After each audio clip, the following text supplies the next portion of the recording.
Hey, what's up, Unbroken Nation? Hope that you're doing well wherever you are in the world today. I'm very excited to be back with you with another episode with my guest, Anna Lembke, who is a professor of psychiatry at Stanford University School of Medicine and chief of the Stanford Addiction Medicine Dual Diagnosis Clinic. And I'm very, very excited to have you on this episode, my friend. How are you today?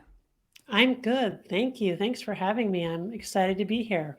Yeah, it is my pleasure. So I want to start off and first and foremost just kind of create a little bit of context about my story, and that way you can have a little bit better of understanding about who I am. And I know the Unbroken Nation have heard this a million times, but you haven't, and you will see why with the first question. I think this is very necessary. Yes, So I thank come from you. a very traumatic background. Mother was a drug addict and alcoholic. She actually cut off my right index finger when I was 4 years old.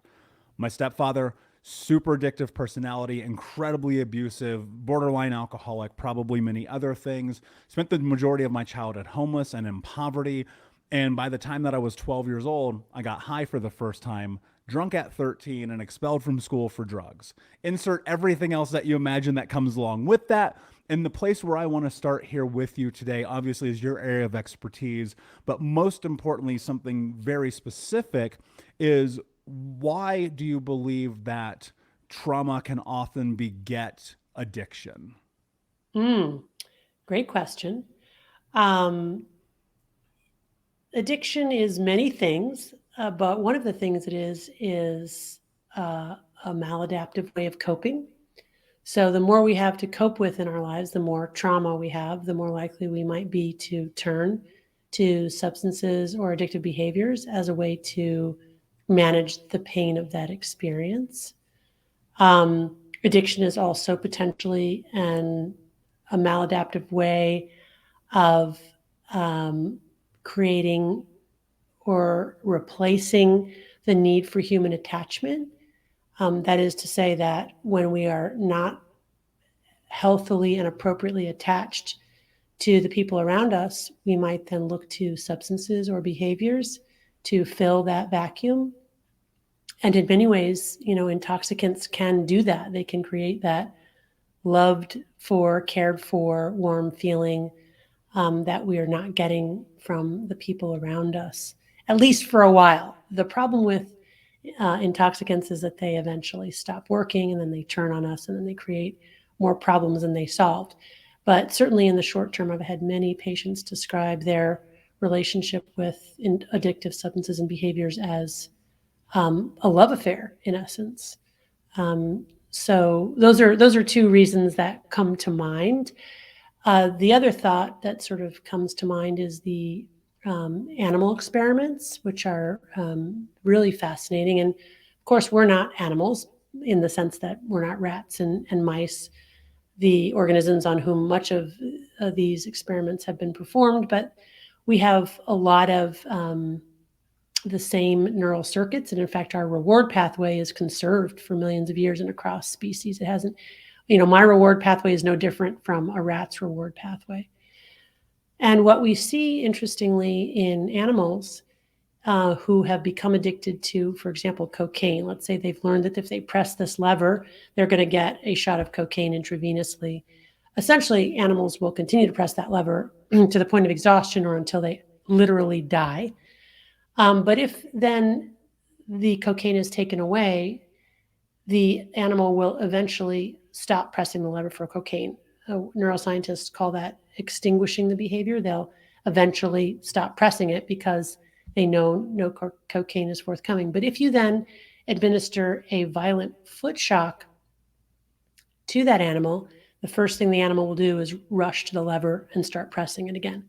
So that powerfully communicates that we reflexively will turn to chemicals and behaviors that release dopamine, serotonin, norepinephrine, and other feel good hormones that our body actually makes as a way to compensate for injury. Are those what came to my mind immediately when you said that, is thinking about the autonomic responses that we have to stimulus that may be for, survival, or for love, or for feeling of companionship.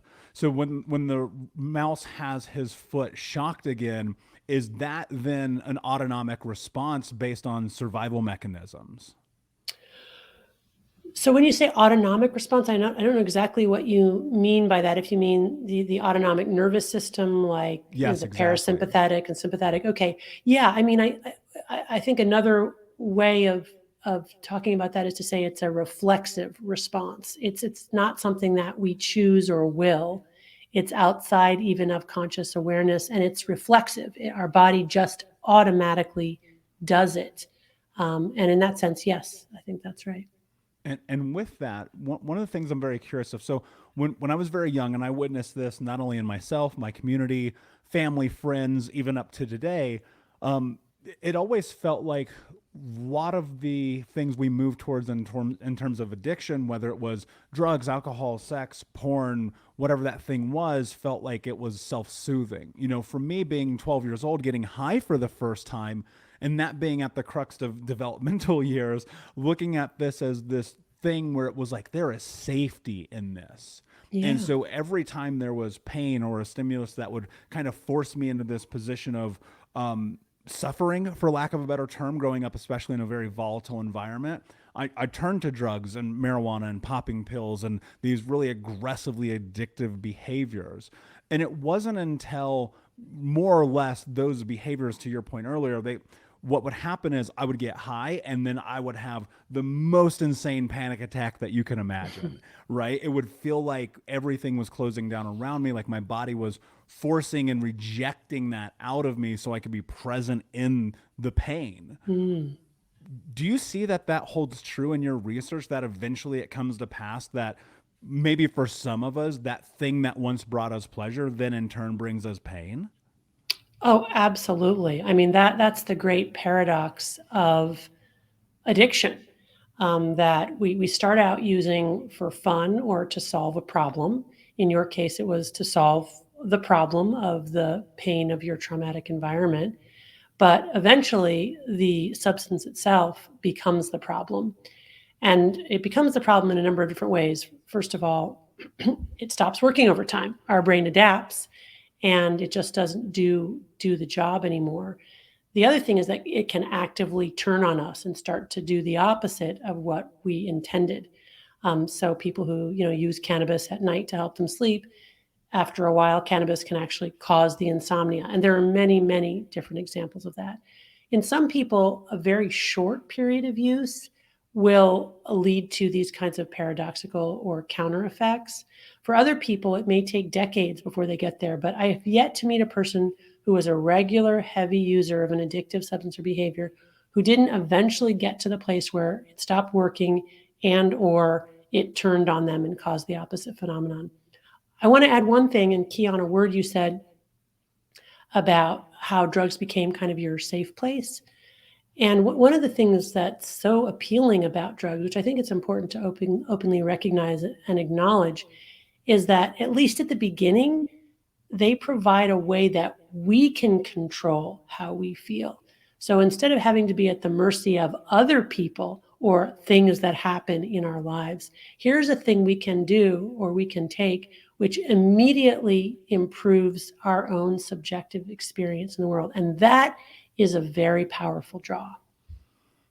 That's very much how I felt about it too. I mean, I think you're spot on. The sneaking out, and I think also the creativity in finding ways to getting high was Yeah. also a part of the rush and the feeling of it. And I know that you talk about this in your book, this idea of the man with the electrostimulation, and looking at that and going, at what point is there kind of like this crossover where and maybe I'm not using this right, but this is the way I interpreted it as my experience. There was almost a more of an addiction in the process of getting high than actually Mm. getting high. Hmm. And do you think that that holds true? Oh, for sure. I mean, my colleague Rob Malenka, who's a world-renowned neuroscientist, says that the way that they measure addiction in laboratory animals is very simply how hard is that organism willing to work to get their drug. So Mm. it's not how much of the drug do they take or how high they seem afterwards, but just simply how hard is the organism willing to work. And that really does ultimately distinguish people who are addicted and those who are not. If you take two people, you expose them to the same drug, they both have a similar intoxicating positive feeling. They both want to do it again. But the person without that, vulnerability to addiction will eventually just figure it's like it's not worth it. It's too exhausting. The person with addiction will be like, you know what, this is so worth it. Like I'm willing to put it all in order to get to that place. I mean, those are sort of innate vulnerabilities.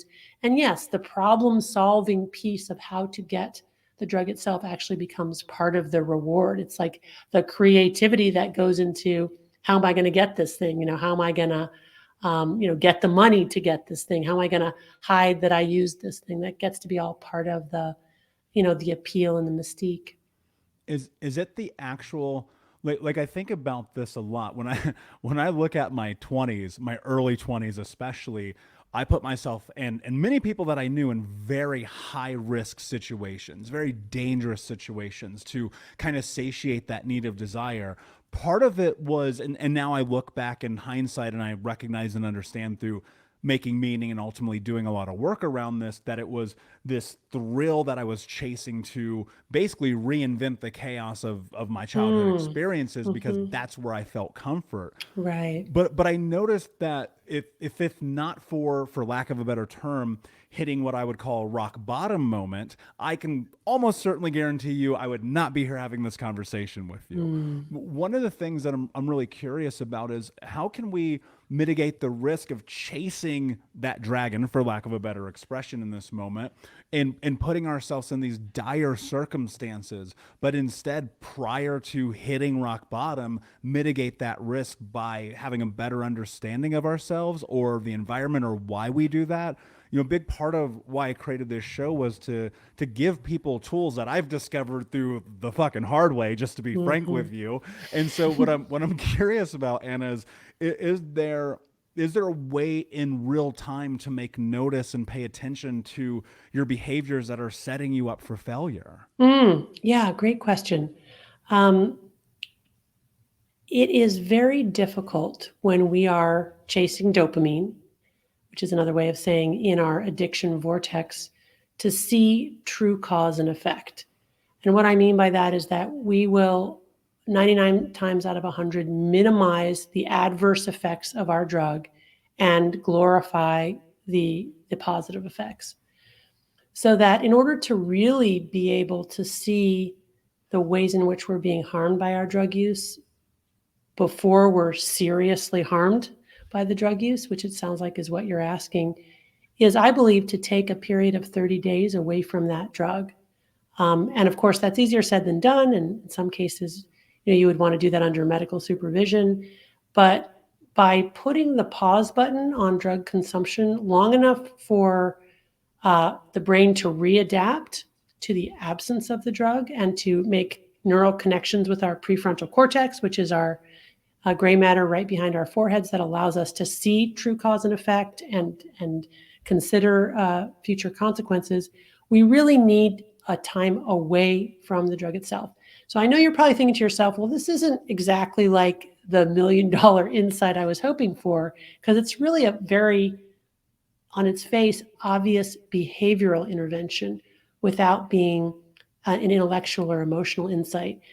But I'm going to still argue that it's an essential first step, because if we think that there's some kind of, aha moment or, great insight about why we use that we're going to come to while we're still using, it's probably not going to happen. The truth of the matter is that, again, when we're in our addiction, we cannot see clearly. We are not engaging our frontal lobes. And it's really often only with serious consequences that people are then forced to stop. And then when they're forced to stop, they can get the perspective to have that aha moment. So instead of waiting till the serious and potentially life-threatening consequence, the thing to do is to do an experiment and challenge yourself to not use your drug of choice for 1 month. Why? Because my clinical experience and the data support, it takes a minimum of 1 month to reset reward pathways.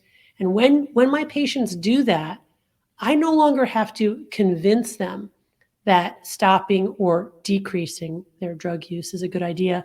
they become convinced themselves, because then they can see with more clarity the true impact of their drug use on their lives. Would that hold true to other addictions, to cell phones, video games, porn, work, like listening to podcasts? I don't know, but does that apply across the board? Listening to podcasts is okay. Just kidding. Absolutely. It applies to all of those ways, large and small, that we reward ourselves, which is a lot. The way that we kind of bookend or organize a day in modern life is essentially a series of rewards. So it's very disorienting not to have our little, bookended rewards, but that's exactly what I'm talking about. Choose that one thing that, we feel we really have an out of control relationship with, and cut it out for 30 days. And it has to be at least 30 days for most things, because again, that's the minimum amount of time it takes to reset reward pathways, look back and see with clarity on the true impact on our lives of our substance use. One of the things I'm curious about in that, you look at these time built parameters around things like this, and I think you can measure this against building habits as well. People get caught up in that in time and kind of lose sight on like right now, this moment today. And what I'm wondering is, why is it, and I don't know if the data can give you the exact answer, but why is it that the data supports the minimum viable efficacy of that time frame being 30 days?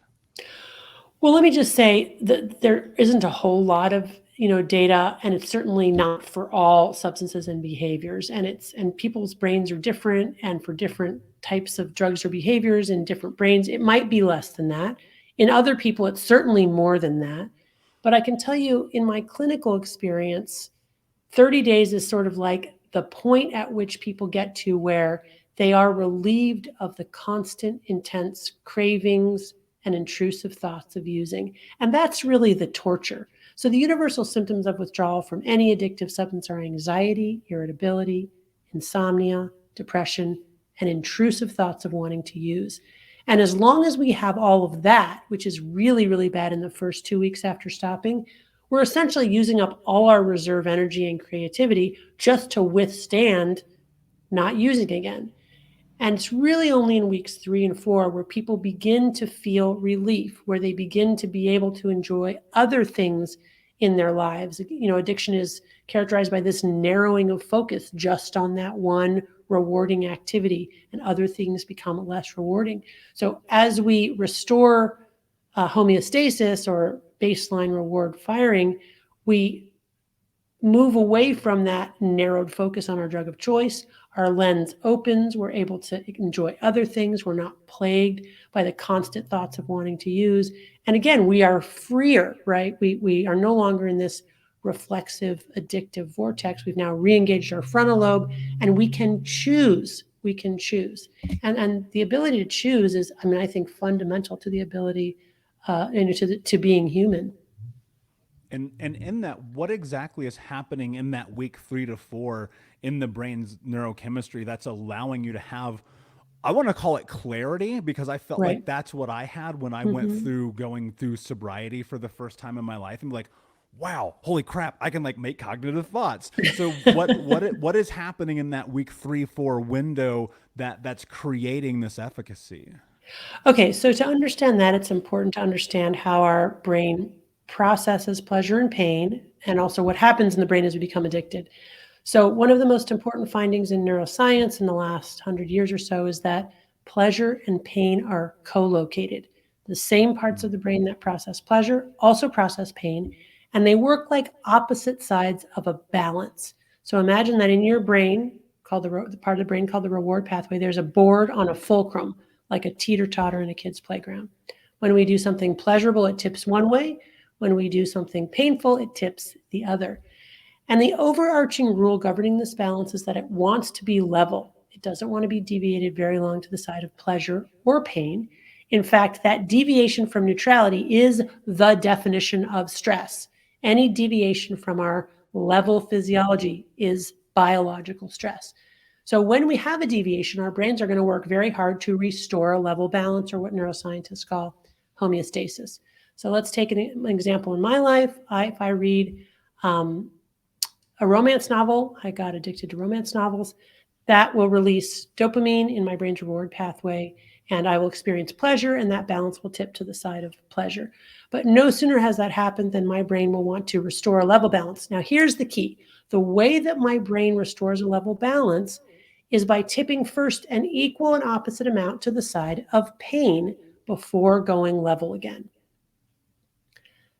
My brain releases dopamine, that pleasure neurotransmitter, and what happens is these neuroadaptation gremlins hop on the pain side of my balance to bring it level again, but they like it on the balance, so they stay on an equal and opposite amount to the side of pain. That's my brain down-regulating dopamine transmission, not just to baseline levels, but below baseline levels. That's the moment of me wanting to read another romance novel as soon as I finish the first one. If I wait long enough, those gremlins hop off and homeostasis is restored. But if I don't wait, if I continue to consume romance novels over time, weeks to months to years, basically I start to accumulate more and more gremlins on the pain side of the balance because my brain remembers. That means that initial deviation to pleasure gets shorter and weaker, but that after response gets stronger and longer. And that's what's happening in the addicted brain, that eventually we develop tolerance, that drug stops working, we need more and more to get the same effect. Now we've got enough gremlins camped out on the pain side of the balance to fill this whole room, which means that we've reset our pleasure pain set point. Now we need our drug not to get high and feel good, but just to level the balance and feel normal. And when we're not using, we're walking around with a balance tilted to the side of pain, experiencing the universal symptoms of withdrawal, anxiety, irritability, insomnia, dysphoria. That means that like simple pleasures no longer do it, right? Because I've got a balance tip to the side of pain.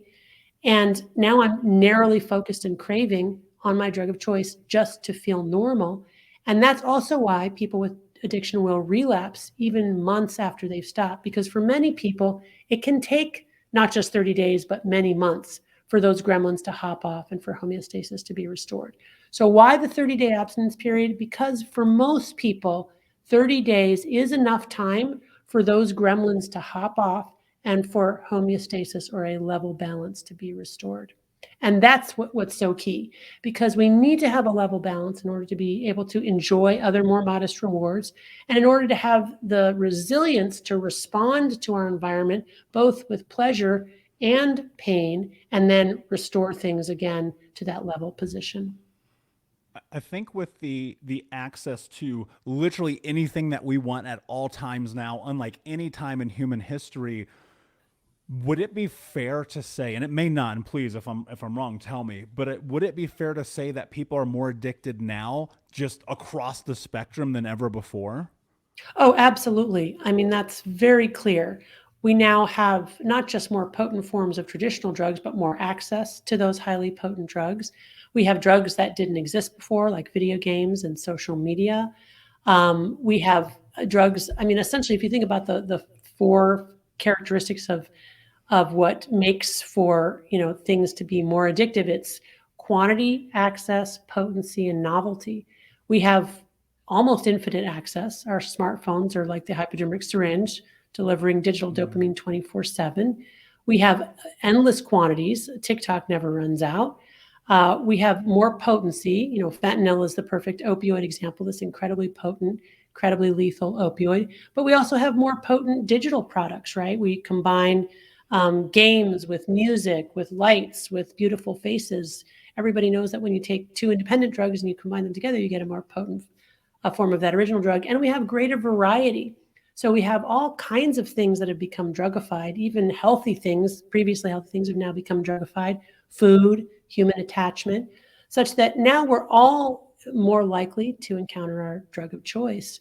And the data will show that addiction, diagnosable addiction, is going up in all age categories, including in demographics that were previously thought to be relatively immune, like alcohol use disorder has increased 80% in women and 50% in people over age 65.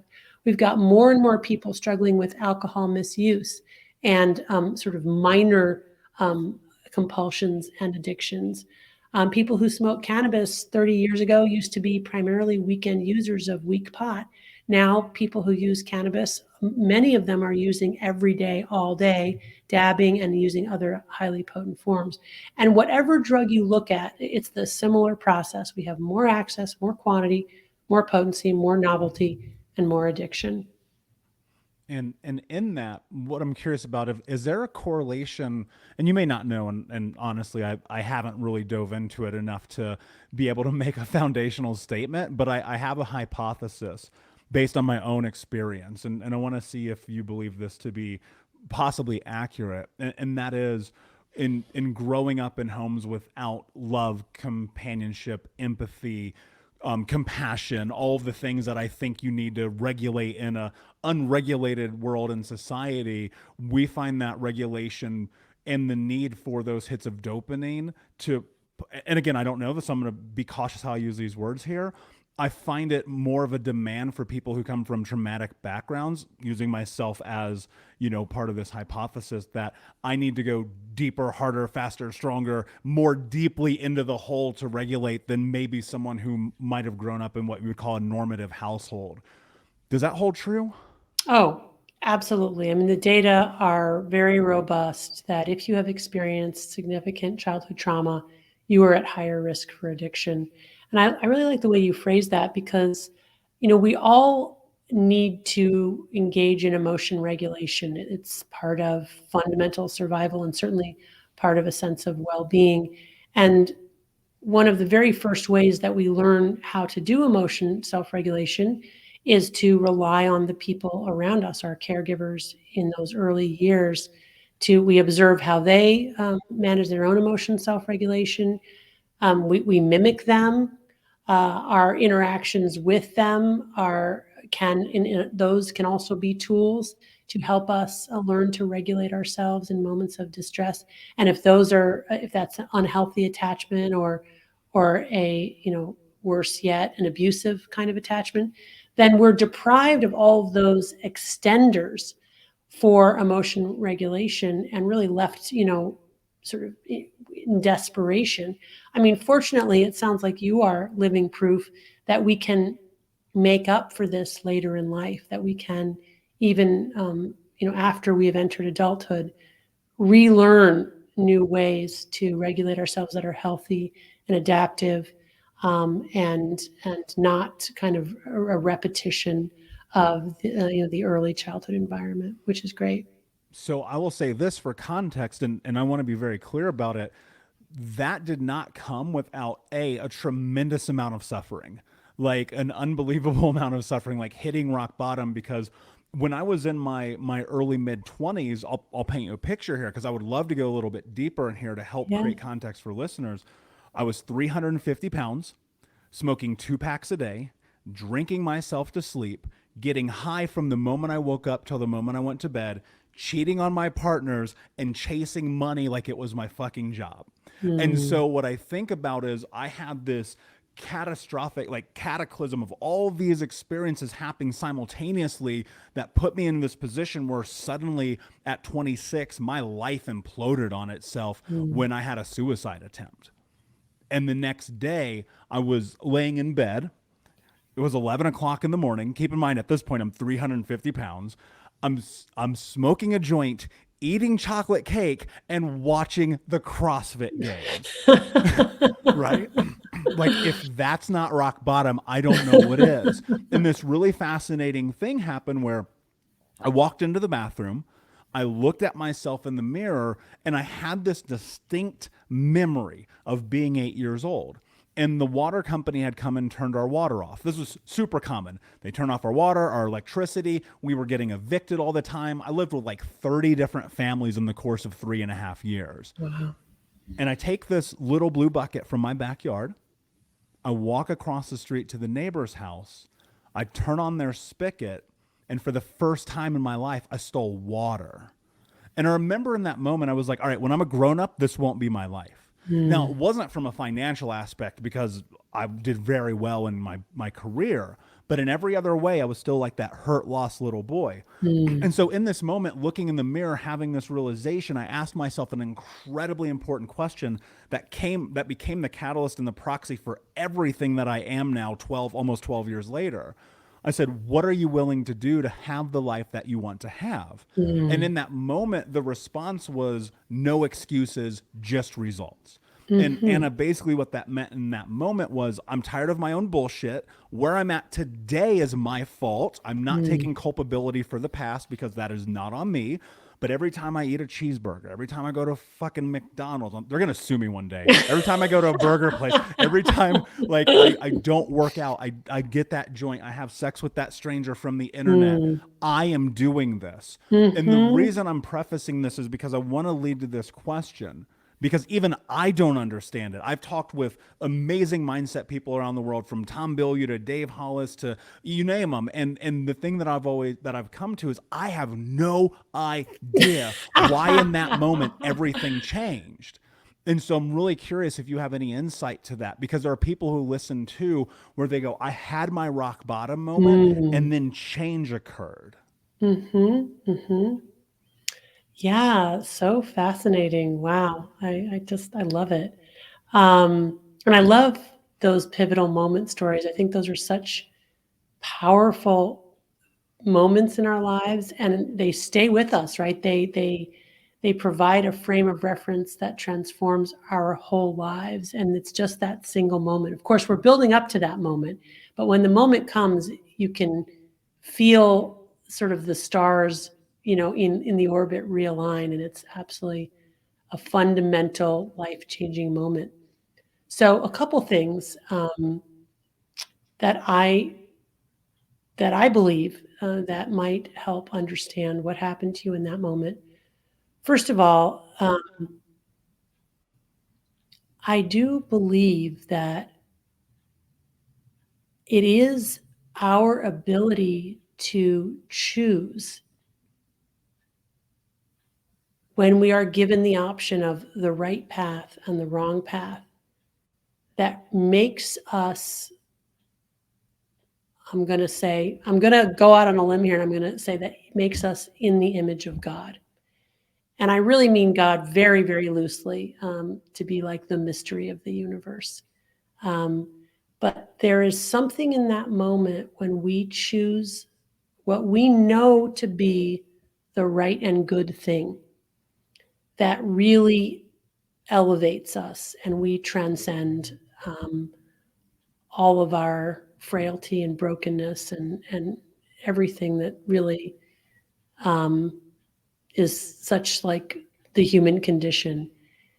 And I think those are the most important moments of our lives, and they can come in big bangs like yours, but they also manifest every day in every moment of choice, where we can choose to do the right thing or we can choose to do the wrong thing. And when we just slow down enough to know what the right thing is and choose the right thing, we are transcended. Biochemically or neurologically, what's happening there? I mean, I have my theories, and there's some science, and I'm actually researching this now. But I think that what happens also there is that we transcend those reflexive lower brain functions, like choosing between pleasure and pain and all of that. And we essentially are rewriting our story. And the prefrontal cortex is the storytelling part of our brain. And the narratives that we tell about our lives are really, really important. They're not just important to organizing past experience, they're fundamental to determining our future, because they become essentially roadmaps made with the tools of language. And when we're telling the right kind of story about our lives, we are going to have a much better life. And if there's one thing that I've learned from working with my patients in recovery from very severe addictions, is that if they're telling a story in which they are always the victim of circumstance, they will always be the victim of circumstance.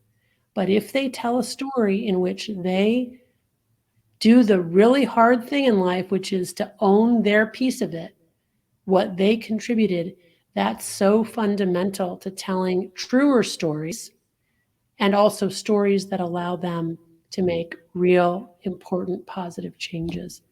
So I don't know if that helps at all, but that's how I think about it. Yeah, I mean, that feels copacetic to me, because I had this I had this thought that if it's true, which I believe is, that we are the stories that we tell ourselves. And I recognized, and I was very rational about this, that I was being so mean to myself that if I said the things I was saying to myself to someone else, they would punch me in the face. Then I started to adapt. I'm dead serious. I started to adapt this understanding of, wait a second. And this is one of the same thing I teach my clients. If I know that what I think becomes what I speak become my actions become my reality, then if I could convince myself that I was the kind of person who was kind to myself, then I would perhaps act as a kind person would, thus challenging the narrative that they had of who they were in the world and the validity that they had in creating their life. And in turn, on a long enough timeline, that would make me become who I am today. And I have found that that has held incredibly true. But it started with me lying to myself. And so what I want to ask you here is, you have this fascinating and beautiful idea about radical honesty. But in order to get to this place of radical honesty with myself, I had to actually begin by lying to myself and telling myself that I did love myself, that I did give a damn about myself, and that I was kind of to myself. And on a long enough timeline, I convinced myself that that was true, and that has led me to where I am. Is there a parlay in what you consider radical honesty and what I consider like lying to yourself to make it true? Yeah, I wouldn't. First of all, that brings to mind a very common phrase in the recovery world: "Fake it till you make it," which is really true about early recovery. And it sounds like in early recovery, when you decided to give up all of the kind of addictive substances and behaviors that you were using to self-soothe and change your life, you had to fake it till you made it. Um, but I don't think I would call that lying, because Hmm. I think that really what you were doing was you were accessing your truer narrative, or your truest self. You didn't feel it yet, but it is true, and you just had to get there. So you had to fake it until you felt it, but you can think something that's true even when you're not feeling it. And in fact, this is really what I tell my patients all the time when they first give up substances and behaviors, try to get into recovery. I said, you have to do things now that are opposite to what your brain is telling you to do. Absolutely opposite, because we cannot rely on your brain right now, because your brain isn't trustworthy right now, because your brain is, caught in this addictive loop. So when your brain tells you all these rationalizations for why it's okay to go use, even though you don't want to, and you committed to not using, your brain's a liar. And you just need to, that your brain is lying to you, but you know what the truth is. And the truth is that you need to stay the course. So that's how I look at it. I don't think you were lying to yourself. I think you were talking back to your addicted brain. Hmm. It's an interesting concept to me. I haven't thought about it from that aspect. And it really very much in real time, it felt like I've always known, like even at 12 years old, like I would sell drugs, I would break into people's houses, steal their cars, like whatever, like it was survival. And I'd be like, I Sure. know this isn't right, but I feel like I have to. Right. And then I literally flipped that narrative. This is right and I have to, right? And that Yeah. became this thing of how I started to operate in the world. And I know that there are people listening right now, and they will tout me as an anomaly. I promise you I am not. And one Yeah. of the things I'm really curious about, have you found anything that feels to be consistent over people who have made radical changes in their life?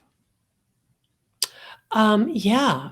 I mean, yes, I do think so. I think it begins with that moment of crisis, which can be a sort of a sudden crisis, or it can be the slow accumulation over many years of crisis, um, followed by kind of a period of defense or denial, where they don't want to look at all of the signs pointing to you need to change your life, like, or you think something really significant has to change, followed by intense despair when they what they know they should be doing is at odds with what they are doing, and then finally that moment of surrender, which can take many different forms, but it's the moment where people say, I have to walk a new path. Is there is there a biological response that is happening in the brain in those moments in which like you're at that? Here's what I always think about. Like there's this chasm, right? There's where you are today, and on the other side of that chasm, that's that belief that you have that you could be the person that you're capable of being. But there is all of this conscientious, unconscious, and subconscious reinforcement, right? From your parents, your teachers, your community, your family, your neighborhood, the television. You're not good enough. You're not strong enough. You're not capable enough. Whatever that thing is, that often makes us feel tied to this identity that we have that we're not. And so we stand here at this precipice looking out what could be, and yet we don't either jump over it or leap or take the risk or do the thing. Is there something, is there, I guess the simplified way of asking this question, is there actually a biological response that is keeping us stuck? I mean, I describe what happens in the addicted brain, and when we get in that loop, and we reset our pain thresholds, pleasure pain thresholds, so that we're actually more vulnerable to pain and less able to experience pleasure. So I do think that that's one important piece of it, which is why it's really impossible to move forward while we're still in the addictive loop. I didn't used to target and treat addiction in my practice. I was targeting mood and I was targeting anxiety and sleep and totally ignoring addiction. And my patients did not get better. Mm. It was really only when, I recognized the power of addiction and how it was impacting mood, anxiety, creativity, self love, all of those things. So that really needs to get taken care of. And then, we can begin to work on, all right, how can I cross this chasm? How can I get to that place, so that I can live, my best life and fulfill my goals. And I think people achieve that in different ways. But again, I will say that those autobiographical narratives that we tell are really important. Again, language is a tool. Story is the map. And so the stories that we tell, they are the guide for getting us there. So it's really, really important what stories we're telling, and that there are stories that are adaptive and get us there, and there are stories that hold us back. And then I guess I also think that spiritual pathways are really important. I think that is also a way for people to maintain a sense of feeling held and a trust in the universe and where they're going, even when people may disappoint. When I think about the idea of spirituality, I often tie that to something bigger than me. God, spirit, universe, even an idea. One of my missions and my primary objective in life is to end generational trauma in my lifetime through education, information, and media, through giving children and adults a growth mindset and empowering with the ability to be the hero of their own story.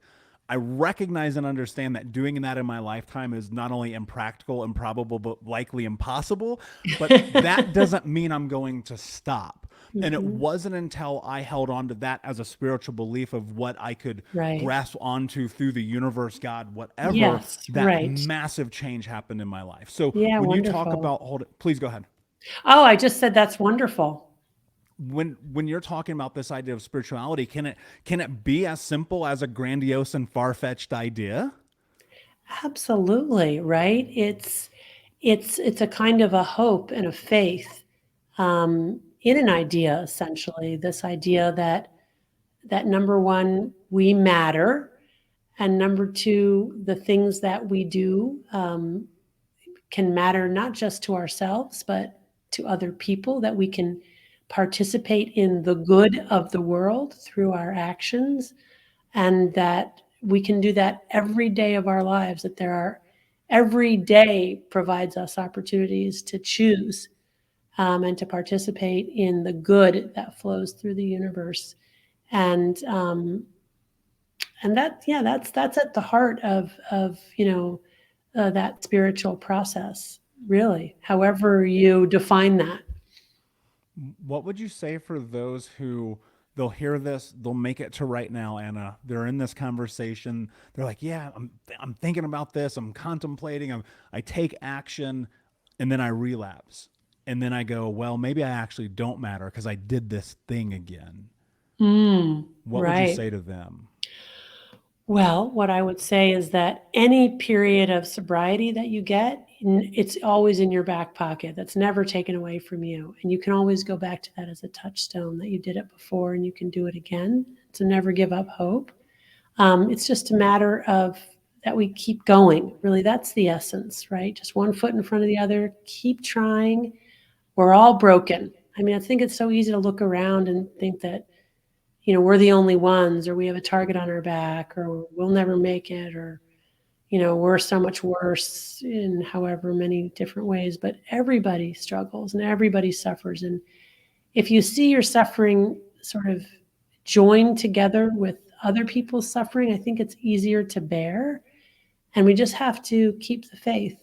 And even people who have terrible addiction, can in a single moment, even when they're actively using, do something good, give something good to the world. I mean, we none of us know what's next, right? We're engaging in this constant flow and change, and yet we preserve at any given moment the ability to choose to do the right thing.